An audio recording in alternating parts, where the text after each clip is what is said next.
Alyssa Rankin. Oh yeah, I was in love with a bad boy.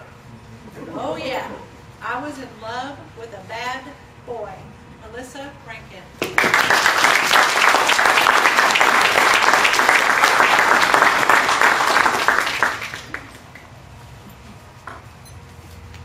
An article in the Associated Press came up with an interesting statistic.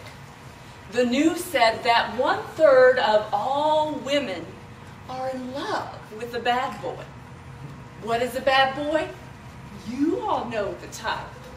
The swaggering, macho jerk who treats women like they are replaceable. Men hate these guys, and yet women love them. Ask any single woman on the street what she's looking for in a man, and she'll tell you she wants a nice guy who is honest, who will treat her well, but then she'll turn around and trip all over herself trying to find a bad boy who will use her, then discard her like she's a sappy Hallmark card. Madam Toastmaster, fellow Toastmasters and guests, I was once in love with a bad boy. I know that may be hard for many of you to fathom.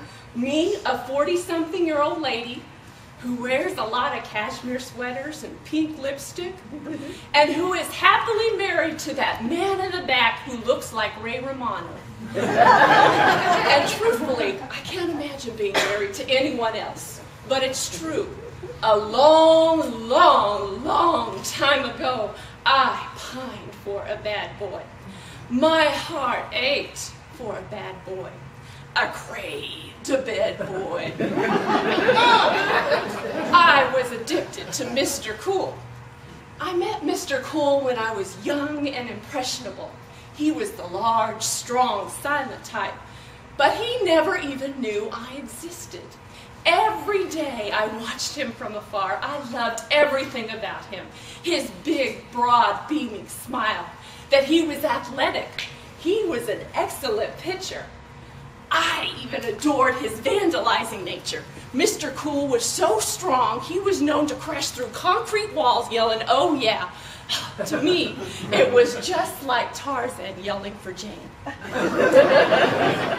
Years passed, and the word got out about Mr. Cool. Soon he was on television, and everyone knew about Mr. Cool. But alas, he still didn't know who I was. Do y'all remember Glenn Close in the movie Fatal Attraction? I so completely understood where she was coming from. When she said, I'm not going to be ignored. Well, I too made that decision. I would not be ignored. I bought every piece of merchandise that Mr. Cool sold. I had so much of a Mr. Cool collection, my parents had to build an extra room to fit it all. Finally, I knew I had to do something really drastic, because what I secretly yearned to do was to taste his sweet sugar. My parents knew at this time I was going off the deep end, so they did an intervention.